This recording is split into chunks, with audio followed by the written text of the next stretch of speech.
સુરત શહેરમાં નીટ પરીક્ષા paper leak કૌભાંડને લઈને એનએસયુઆઈ અને યુથ કોંગ્રેસ દ્વારા ઉગ્ર વિરોધ પ્રદર્શન કરવામાં આવ્યું હતું। કાર્યકરોએ કેન્દ્રીય શિક્ષણ મંત્રી ધર્મેન્દ્ર પ્રધાનની અર્થી કાઢી રાજીનામાની માંગ સાથે રેલી યોજી હતી। જોકે પોલીસ દ્વારા રેલીને રોકી અનેક કાર્યકરોની અટકાયત કરવામાં આવી હતી। સુરતના અઠવા ગેટ વિસ્તારમાં એનએસયુઆઈ અને યુથ કોંગ્રેસના કાર્યકરો મોટી સંખ્યામાં એકત્રિત થયા હતા।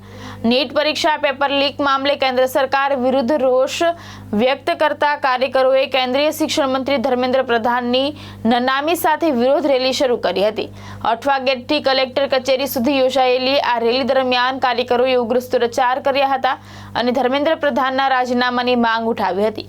કાર્યકરો દ્વારા ધર્મેન્દ્ર પ્રધાનના પુતળા અને અર્થી સાથે વિરોધ પ્રદર્શન કરવામાં આવતા વિસ્તારમાં ભારે ગહમાગહમીનો માહોલ જોવા મળ્યો હતો। ઘટનાની જાણ થતાં પોલીસ તાત્કાલિક સ્થળ ઉપર પહોંચી હતી અને કલેક્ટર કચેરી પહોંચે તે પહેલા જ રેલીને રોકી દીધી હતી।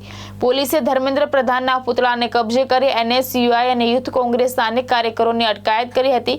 વિરોધ દરમિયાન પોલીસ અને કાર્યકરો વચ્ચે થોડો ઘર્ષણનો માહોલ પણ સર્જાયો હતો। સમગ્ર ઘટનાને લઈને વિસ્તારમાં ચુસ્ત પોલીસ બંદોબસ્ત ગોઠવવામાં આવ્યો હતો। ભાવેશ ઉપાધ્યાય, દ્રષ્ટિકોણ ન્યૂઝ, સુરત।